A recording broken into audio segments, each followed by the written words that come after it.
Hi everyone, hello, hello, hello. Let's start our today's class. Okay, so in previous lecture we all had seen when 1 and -1 are in base, then what is the different values of that thing. So अगर 1 होता है base में तो उस time पे power हमारी कुछ भी हो तो we get always value 1. But when there is -1 in base, अगर -1 हो बेस में, then the bar depend on the value of even or odd. If bar is even, then we get +1, and when if bar is odd, अगर bar odd हो, odd means 3, 5, 7, 9 इस type की bars हो, and base is -1, तो उस time पे हमें मिलता है -1. ठीक है, ओवरऑल रिजल्ट. तो हम लोगों ने अपने प्रीवियस लेक्चर में ये सभी चीजें देख लिया था. Now today we will try to learn new things. So let's start. Yes, now in today's आज हम लोग सीखेंगे कि जीरो एज एन एक्सपोनेंट. अगर जीरो हमारा एक्सपोनेंट में हो तो उस टाइम पे वैल्यू क्या होती है, उस टाइम पे वैल्यू क्या होती है और कैसे वो वैल्यू आती है, हम लोग ये भी थोड़ा देखने की कोशिश करेंगे एक शॉर्ट मेथड से. और बाकी डिटेल ये हम डिटेल में भी इसको और बताएंगे लेकिन बाद में. बट अभी के लिए हम ये कह रहे हैं कि जब when zero as an exponent तो उस टाइम पे वैल्यू क्या है. एक्सपोनेंट के पार में अगर जीरो हो जाए तो उस टाइम पे वैल्यू क्या है. That means I am taking here a raise to power 0. अब a क्या है, a is any number, a is any number. तो हम यहाँ पे लिख दे रहे हैं a क्या है, a इज एनी नंबर. कोई नंबर है any number. When I am saying a is any real number, so that means इसकी मीनिंग क्या है कि a की वैल्यू हमारी 2, 3, 4 ये भी हो सकती है. ठीक है, या फिर -1/2. ओके, ठीक है, √3 ऐसी कोई वैल्यू ये सब सभी हो सकती हैं. All the real values. So a is any real value and 0 is पार. अब यहाँ पे 0 हमारा एक्सपोनेंट में हो गया है, तो ऐसी जो भी वैल्यू होगी जिसकी पार 0 होगी वी गेट रिजल्ट 1. उसकी वैल्यू होती है 1. हमने क्या बोला, suppose if we have 2 raise to power 0 तो वैल्यू क्या मिलेगी 1, है ना. पार में हमेशा 0 रहेगा और बेस को हम सिर्फ चेंज कर रहे हैं. अब देखिए बेस हम यहाँ पे लिख दे रहे हैं -1/2 और इस पूरे होल की पार है 0, होल की पार है 0, तो इसकी भी वैल्यू हमें 1 ही मिलेगी, इसकी वैल्यू हमें 1 ही मिलेगी. तो whenever we'll see that there is a base and the exponent is 0, so we can directly say that its overall value is 1. now ये तो हो गया कि 0 जब a रेज टू पावर 0 तो उसकी वैल्यू 1 आएगी. ठीक है, अब ये 1 कैसे आती है इसको थोड़ा एक शॉर्ट मेथड से हम यहाँ बता रहे हैं, थोड़ा समझने की कोशिश कीजिएगा. So now I am taking here suppose 3 raise to power 3 raise to power 3, इसको हम डिवाइड कर रहे हैं 3 से. ठीक है, इसकी मीनिंग क्या होगी, 3 रेज टू पावर 3 मीन्स 3 × 3 × 3 ऐसे 3 है. इसको हम 3 से ऐसे अगर डिवाइड करें तो इसकी मीनिंग क्या होगी, 3 × 1 = 3, 3 × 1 = 3. सो 3 × 3 दैट मीन्स 3 स्क्वायर आएगा. We get here 3 square. ठीक है, now similarly what we do here, अब हम यहाँ पे 3 स्क्वायर को डिवाइड कर रहे हैं 3 से, 3 से डिवाइड कर रहे हैं 3 से, तो 3 स्क्वायर मीन्स 3 × 3/3 है ना. तो अब ये 3 कैंसिल आउट हो गए यहाँ. What we get here, we get here 3, सिर्फ 3 बच गया, दैट मीन्स इसकी power 1, 3 raise to power 1. Now again अब 3 raise to power 1, 3 raise to power 1, इसको हम डिवाइड कर रहे हैं 3 से. आप डिवाइडिंग इट बाई 3, सो 3/3 हम करेंगे तो we get here 1, we get here value 1. ठीक है, 1 मीन्स कि अगर हमें 3 इसको पार के रूप में लिखना हो तो हम क्या लिख सकते हैं यहाँ पे.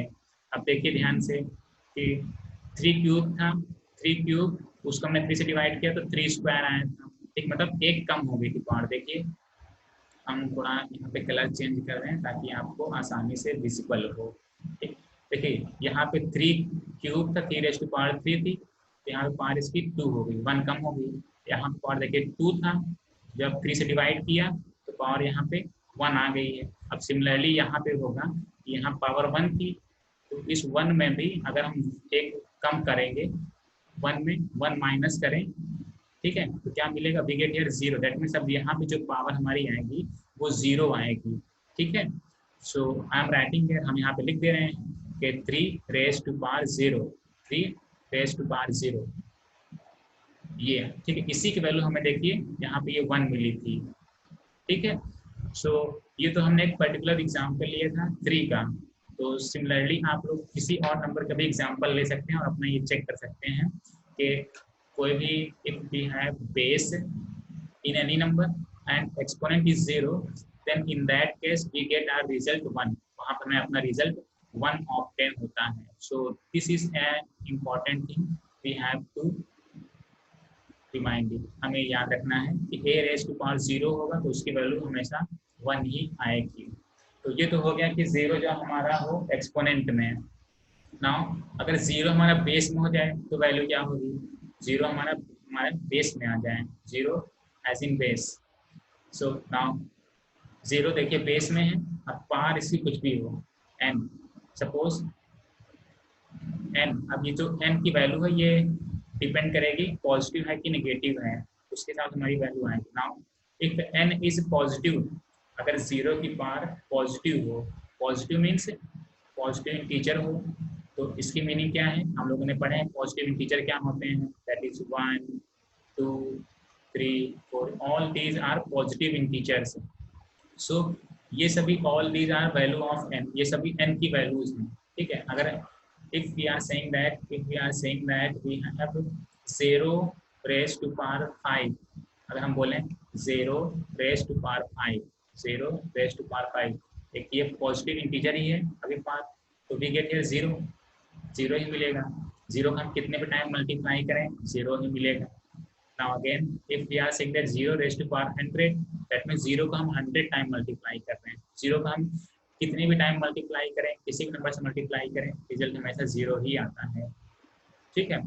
तो ये तो उस केस में वैल्यू 0 आएगी व्हेन पार इज पॉजिटिव, जब पार पॉजिटिव में रहेगी तो उस टाइम पे at that time we get 0 answer, ठीक है। नाउ अब इस पॉजिटिव पावर के अलावा और जो भी पावर आएंगी तो उस टाइम पे ये नॉट डिफाइंड आएगा, मतलब डिफाइन ही नहीं किया गया, हम लोग रिजल्ट फाइंड ही नहीं कर सकते हैं अगर n के प्लेस पे वैल्यू 0 के अलावा कोई और वैल्यू आ जाती है। देखिए 0 के अलावा कोई और वैल्यू, अदर वैल्यूज कौन सी हो सकती हैं, नेगेटिव वैल्यूज हो सकती हैं, ठीक है, -1 -2, इवन 0 भी हो सकती है इसकी पावर, ठीक है, -3, ये सभी ऑल दी वैल्यूज।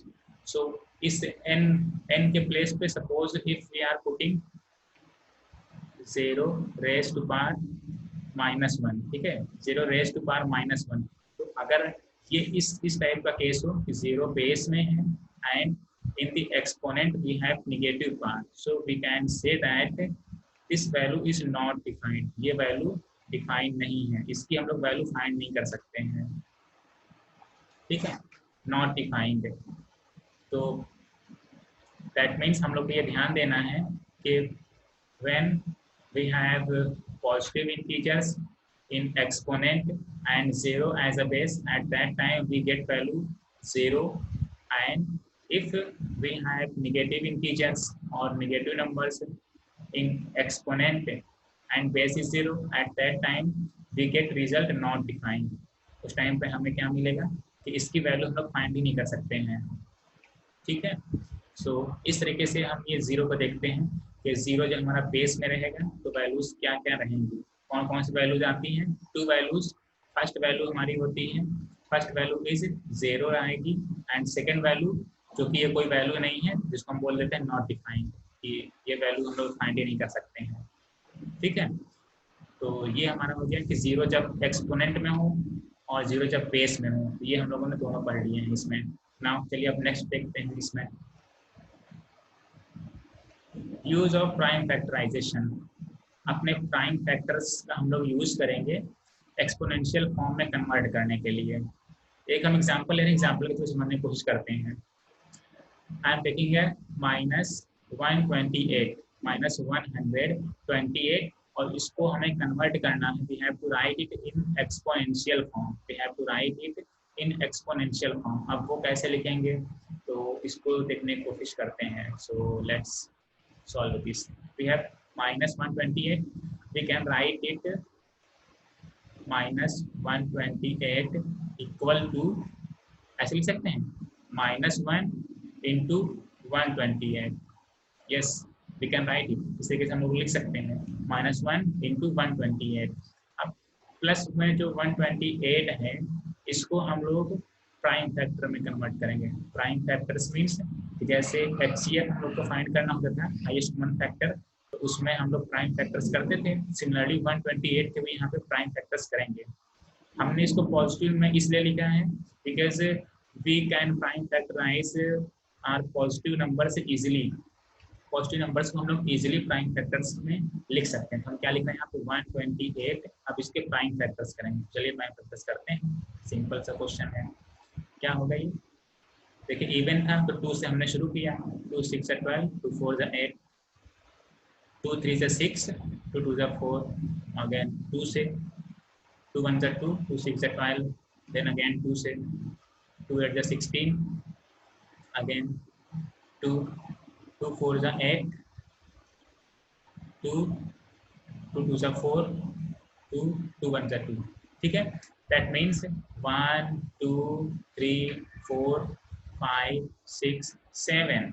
2 कितनी टाइम्स है, 2 है 7 times. So we can write that, हम लोग क्या लिख सकते हैं 128 को अगर हमें लिखना होगा तो क्या लिखेंगे, वी कैन राइट हियर 128 को 2 into 2 into 2 into 2 into 2 into 2 into 2। देखिए 7 टाइम हो गया, 1 2 3 4 5 6 7, यस 7 टाइम में ये हो गया। दैट मीन्स 128 में को अगर हम प्राइम फैक्टर्स करेंगे तो ये कन्वर्ट हो जाएगा 2 7 टाइम्स में। ठीक है, अब आगे इसमें -1 है तो इंटू -1, यस हमने लिख दिया। नाउ सी, जो 2 7 टाइम्स है इसको अगर हम एक्सपोनेंशियल, इसको पार्स के फॉर्म में लिखना है तो इसको हम लोग लिख सकते हैं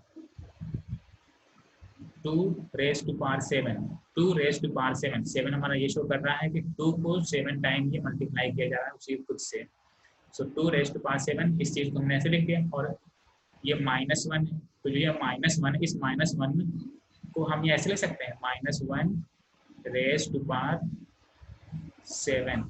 क्या लिखा हमने, -1 रेज़ टू पावर 7। हमने यहाँ पे 7 क्यों लिया, because 7 is an odd number. 7 एक ऑड नंबर है, तो हमने बताया था, आई टोल्ड यू दैट कि -1 अगर है और उसकी पावर ऑड में है तो हमें वैल्यू -1 ही मिलती है। ठीक है, तो जो ऊपर -1 था इसको हमने कन्वर्ट कर दिया इसमें -1 रेज़ टू पावर 7। हमने लिखा वही सेम चीज़ ही है, लेकिन ऐसे लिखने पर हमें ये फायदा हो जाएगा। एक फायदा ये होगा कि देखिए 2 रेज़ टू पावर 7 है, यहाँ पे पावर 7 है और यहाँ पे हमने पावर 7 कर दिया है। तो पावर 7 भी हमने -1 किस लिए भी किया है, क्योंकि यहाँ पे -7 था, ये सॉरी यहाँ पे 2 रेज़ टू पावर 7 है। ठीक है, अब देखिए पावर 7 दोनों में है, -1 raise to power 7 into 2 raise to power 7। तो जो पावर 7 है इसको हम कॉमन ले लेंगे। आई am taking it common. Common कैसे लेते हैं, हम ऐसे कॉमन लेंगे -1 इंटू 2 और इन दोनों की power 7 into whole power 7, that means -1 into 2 raise to power 7। ऐसे हमने इसको लिख दिया। ठीक है, नाउ सी, देखिए 7 7 ये कॉमन हो गया, कॉमन मीन्स इसको हमने बाहर ले लिया है, तो वही हमने हमारे पास बच गया यहाँ पे -1 बच गया और इंटू 2 बच गया और होल रेज़ टू पावर 7। ना उसको सॉल्व कीजिए, -1 इंटू 2, -1 इंटू 2 करेंगे, then add in that case we get here -2। ठीक है, अब इसकी पावर कितनी है, whole raise to power 7, -2 whole raise to power 7। So इस तरीके से हमने इसको कन्वर्ट कर दिया। -128 को एक्सपोनेंशियल फॉर्म इसका क्या आएगा, -2 रेज़ टू पावर 7। ठीक है, so this is our answer, ये हमारा आंसर हो जाएगा। ठीक है, ये तो हमारा हो गया एक जो सिंपल क्वेश्चन हो इस टाइप का, तो उसको हम लोग कैसे सॉल्व करेंगे। ठीक है, आप writing here this is our answer, this is our answer, ये एक्सपोनेंशियल फॉर्म हो गया। नाउ एक सेकंड क्वेश्चन लेते हैं, क्वेश्चन बी, इसमें क्या है -8/27। अब इसको we have to convert this question in our exponential form, इसको हमें एक्सपोनेंशियल फॉर्म में कन्वर्ट करना है। तो इसको कैसे एक्सपोनेंशियल फॉर्म में कन्वर्ट करेंगे, वही सेम फिनोमिना अप्लाई करेंगे यहाँ पे। In second question we have here numerator and denominator, तो वन बाय वन इसमें हम कन्वर्ट करें। पहले न्यूमरेटर को कन्वर्ट करें प्राइम फैक्टर्स में, फिर डिनोमिनेटर को कन्वर्ट करेंगे प्राइम फैक्टर्स में। ठीक है, अब ये कैसे करेंगे ये भी चलिए देखते हैं। देखिए न्यूमरेटर में हमारे पास है -8 एंड डिनोमिनेटर में 27। सो इसको हम ऐसे लिखते रहे -8/27। इसको हम क्या लिखेंगे, ऐसे देखिए -8 को हम ये लिखेंगे -1 × 8। ठीक है, ये ऐसे हो गया है। और डिनोमिनेटर में 27, ये इस तरीके हमने लिख दिया है। अब जो पॉजिटिव पार्ट ये 8 है, 8 को हम लोग प्राइम फैक्टराइज कर लें। तो चलिए 8 को प्राइम फैक्टराइज करते हैं। 8 2 4 × 8, 2 2 × 4, 2 1 × 2, दैट मीन्स 8 को, यस दैट मीन्स 8 को अगर हम प्राइम फैक्टराइज करेंगे तो ये बनेगा 2 3 टाइम्स ही मल्टीप्लाई हो रहा है। ठीक है, so I am writing here -1 ये वाला था, और 8 के प्लेस हम क्या लिख देंगे यहाँ पे 2 × 2 × 2। ठीक है, 3 टाइम हमने ये लिख दिया है। नाउ अपॉन 27, अब 27 को भी प्राइम फैक्टराइज कर लेते हैं। 27, तो दिस इज ऑड, तो 3 से हम देख रहे हैं 3 से डिविजिबल है। 3 9 × 27, again 3 3 × 9, then again 3 1 × 3, that means 27 के प्राइम फैक्टर्स होंगे 3 × 3 × 3। सो I am writing here 3 × 3 × 3, 3 time है वो। ठीक है, अब देखिए -1 जो था, -1 को हम -1 ही रखते हैं अभी यहाँ पे, और इंटू 2 देखिए 3 टाइम मल्टीप्लाई हो रहा है, तो इसको अगर हम एक्सपोनेंशियल फॉर्म में लिखेंगे तो ये बनेगा 2³ 2⁻³ देखिए 1 2 3 टाइम है, तो हमने इसकी पावर 3 यहाँ पे यूज कर दिया है। सो 2⁻³ नाउ अपॉन 3 को भी अगर हम एक्सपोनेंशियल फॉर्म में लिखेंगे तो 3 हमारा कैसे बन जाएगा 3⁻3। ठीक है, 3 टाइम था तो 3 इसकी पावर भी हमने 3 लिख दिया। ऐसे ही हो गया exponential form of these two numbers, इन दो नंबर से एक्सपोनेंशियल फॉर्म हो गया। नाउ सी, अब ये -1 है, -1 को हम ये ऐसे लिख सकते हैं -1⁻3। ठीक है, -1 था, अगर इस -1 की पावर हम लोग ऑड ले लें, -1 की पावर ऑड ले लें तो वैल्यू तो -1 ही रहेगी, वैल्यू में कोई चेंजेस नहीं आएंगे। पर इससे हमारा एक ये फायदा हो जाएगा। ठीक है, ये जो -1 था, इस -1 को कन्वर्ट करके हमने ये लिख दिया -1⁻3। इससे हमारा एक फायदा ये हो जाएगा कि 3 यहाँ पे भी है और 3 यहाँ पे भी है, हमें कॉमन मिल जाएगा, पावर हमें कॉमन मिल जाएगी। ठीक है, अगर हम यहाँ पे ऑड पावर लिखते हैं -1 की, सो now I am taking common, ये जो पावर थी उस पावर को हम कॉमन ले रहे हैं। क्या करेंगे -1 × 2 इसकी होल पावर 3।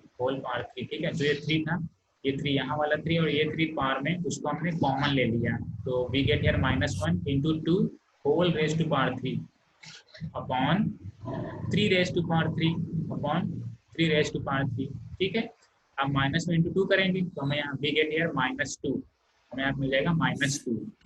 तो अब इस चीज को हम इधर साइड में लिख दे रहे हैं। यहाँ पे क्या मिलेगा -1 × 2 करेंगे, so we get here -2 whole raise to power 3 upon denominator में वी गेट हियर 3⁻3। ठीक है, नाउ सी, अब देखिए न्यूमरेटर में भी रेज टू पावर 3 है, डिनोमिनेटर में भी रेज टू पावर 3 है। पावर यहाँ पे हमारी पावर यहाँ पे कॉमन है, सेम है। ठीक है, सेम है, so we can take our power common. क्या करें -2/3 ये होल पावर 3 ऐसे राइट डाउन कर सकते हैं। पूरा ब्रैकेट हमने यूज कर दिया है न्यूमरेटर में भी और डिनोमिनेटर में भी एक पूरा लार्ज ब्रैकेट यूज किया है। इसकी मीनिंग ये होगी कि इसकी पावर अगर 3 है तो ये 3 पावर हम ये न्यूमरेटर में भी है और ये डिनोमिनेटर में भी है। ठीक है, तो अगर सेम पावर है, so in that case we can take this power common by using a large bracket. तो हमने लार्ज ब्रैकेट का अपना यूज किया और यहाँ पर हमें मिल गया है -2/3 whole raise to power 3 -2/3 whole raise to power 3।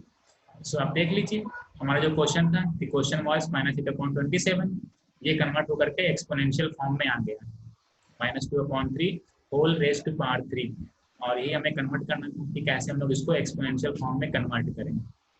ठीक, तो ईजी था इसको सॉल्व करना कि, और ऐसे अगर कोई भी अगर लार्ज नंबर है तो उस लार्ज नंबर को हम लोग अपने एक्सपोनेंशियल फॉर्म में ऐसे कन्वर्ट करते हैं by using prime factor method.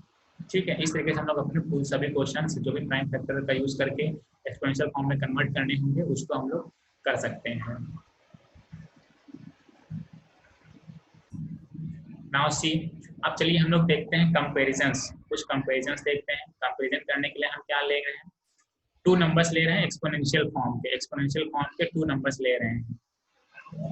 So first I am taking that when base is same, अगर बेस सेम हो तब अगर हमें कंपेयर करना है तो कैसे कंपेयर करेंगे, बेस सेम है। देखिए फर्स्ट आप लोग देखिए ये पार्ट, सेम बेस में है, दैट मीन्स मीनिंग क्या है, we have a number a raise to power m, a कोई एक नंबर है, m भी कोई एक नंबर है, पॉजिटिव नंबर।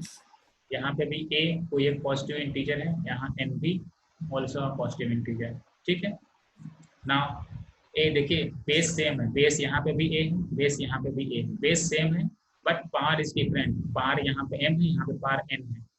अब थोड़ा इसको सिंपल फॉर्म में लिख दे रहे हैं, suppose we have 3 raise to power m, m means हम लिखते रहे यहाँ पे 6, एंड यहाँ पे 3 रेज टू पावर 4, n की वैल्यू हमने अभी यहाँ पे 4 ले लिया है। ठीक है, बेस हमें सेम ही रखना है अभी।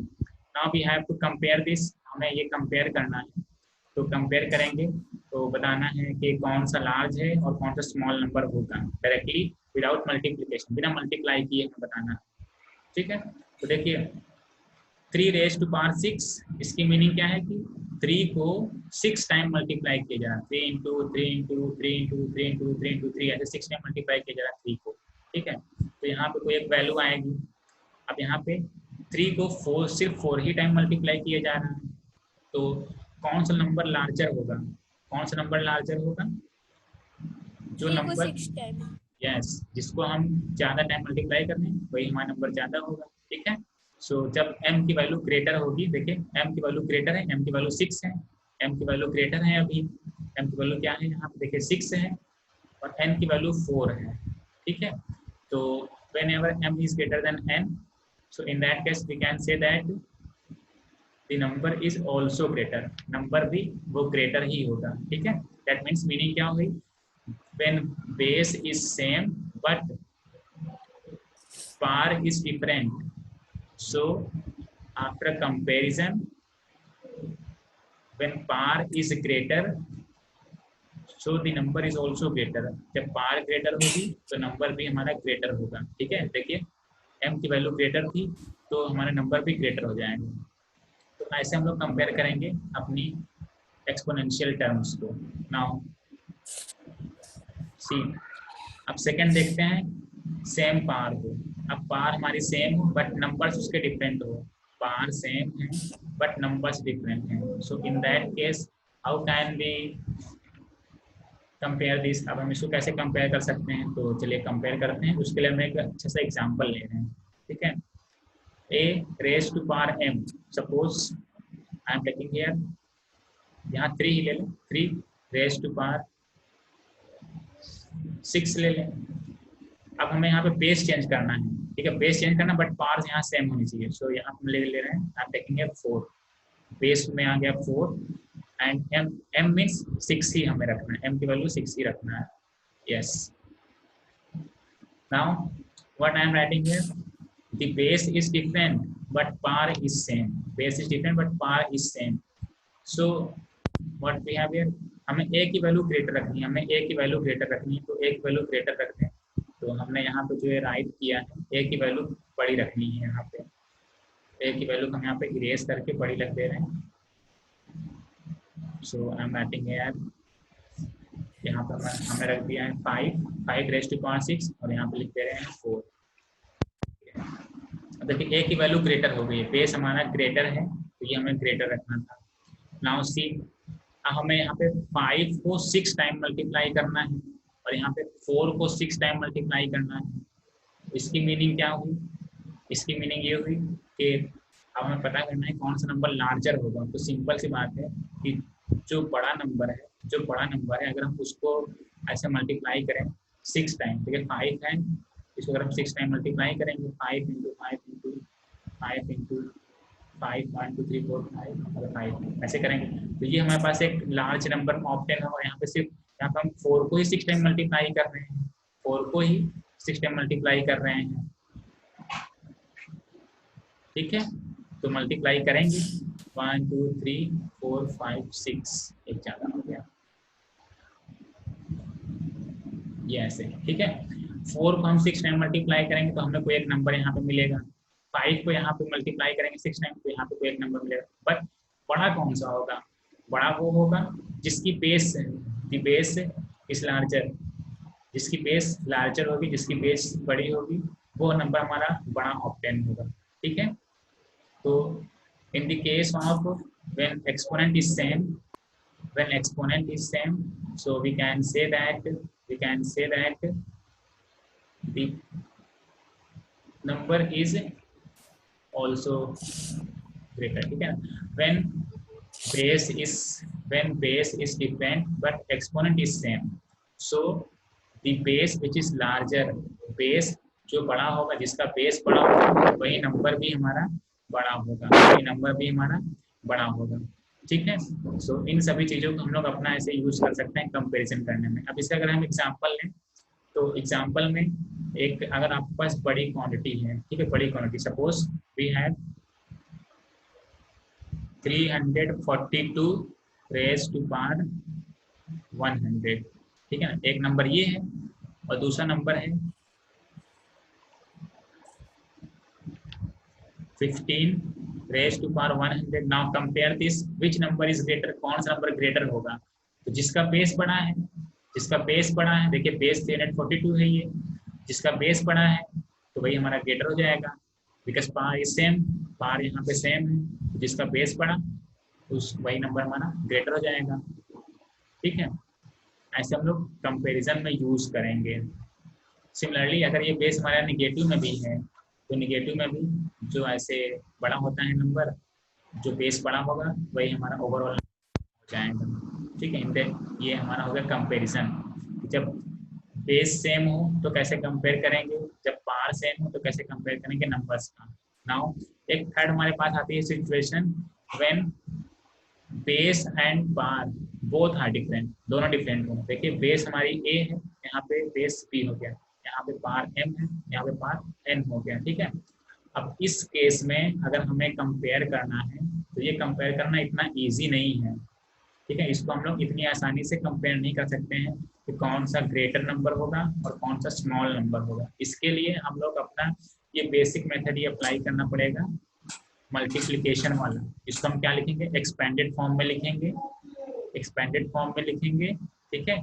फिर उसके बाद में ये मल्टीप्लाई करेंगे, देखेंगे क्या नंबर आ रहा है। सिमिलरली यहाँ पे भी हम लोग क्या करेंगे, इस दूसरे वाले नंबर को भी एक्सपेंडेड फॉर्म में लिख करके, ठीक है, ऐसे मल्टीप्लाई करेंगे। फिर उसके बाद में देखें कौन सा नंबर ग्रेटर है। जो नंबर ग्रेटर होगा उसके लिए हम लोग ग्रेटर नंबर का यूज करेंगे और जो स्मॉलर नंबर होगा उसके लिए स्मॉलर सिंबल का यूज करेंगे। अगर दोनों इक्वल हैं करेंगे, ठीक है। इसका एक हम एग्जांपल ले रहे हैं, हम टेकिंग एन एग्जांपल ले रहे हैं। I am writing here 4 raise to power 2 and 2 raise to power 4, ठीक है। देखिए यहाँ पे बेस 4 है, यहाँ पे बेस 2 है, पावर यहाँ पे 2 है, यहाँ पे पावर 4 है। तो इसको हम कंपेयर करें तो देखिए 4 इंटू 4 यहाँ पे मिलेगा और यहाँ पे 2 को हमें 4 टाइम करना है, ऐसे मल्टीप्लाई।